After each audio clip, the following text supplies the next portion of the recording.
The families of Ahmaud Arbery and Andrew Brown Jr. continue their fight for justice.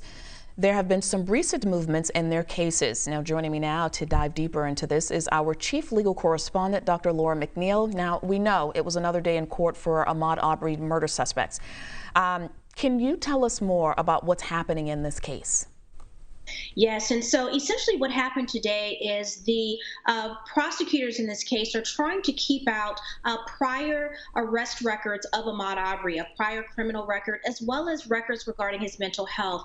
They say it's irrelevant to what happened the day that Ahmaud Arbery was killed and hunted down by the McMichaels. Now, the defense is trying to convince the judge in the Ahmaud Arbery case to include that prior criminal record.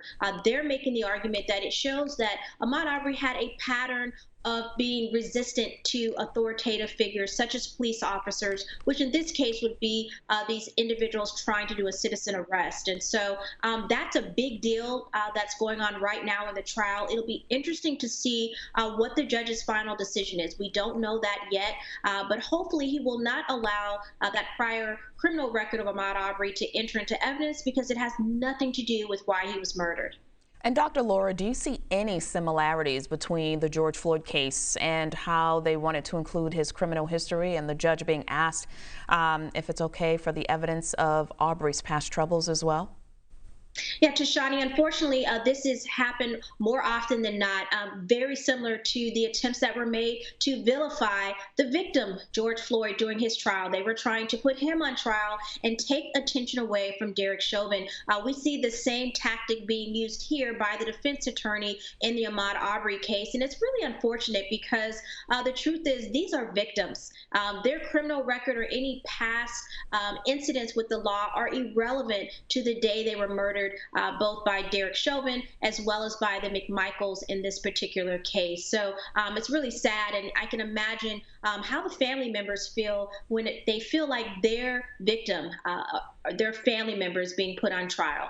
And Dr. Laura, you actually brought up a really good point about just victim shaming. It's interesting that they want to bring up the victim's past, but not the suspect, because Chauvin's encounter with that 14-year-old where he's accused of allegedly hitting him over the head and holding him down wasn't allowed in the courtroom. Can you talk to that?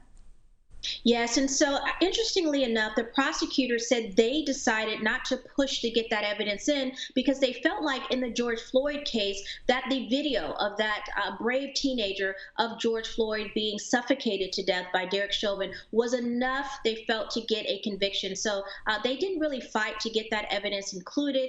This is a different situation. There is a fight here to exclude that evidence, as well as similarly enough in the Rayshard Brooks case, we're now finding out of a police misconduct yet again, where that police officer, Officer Wolf, was shown that he, during just a routine DUI check, broke someone's collarbone. And so I think this is very common in these types of cases where we're trying to decide whether or not we're going to use prior misconduct by those individuals, meaning the ones committing the murder, and if that is helpful for the jury in reaching a decision.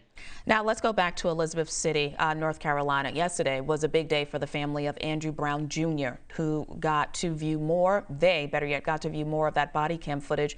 In your opinion, Dr. Laura, what needs to happen moving forward? Yes, and so now that the family and their attorneys of Andrew Brown Jr., they've had a chance to actually see more of the video footage, and they said unequivocally that this was an unjustified use of force, that Andrew Brown Jr. should not have been killed, or as they say, executed by that police officer that day, or that group of officers. And so now we need for the DA in this particular case, the district attorney, to step down.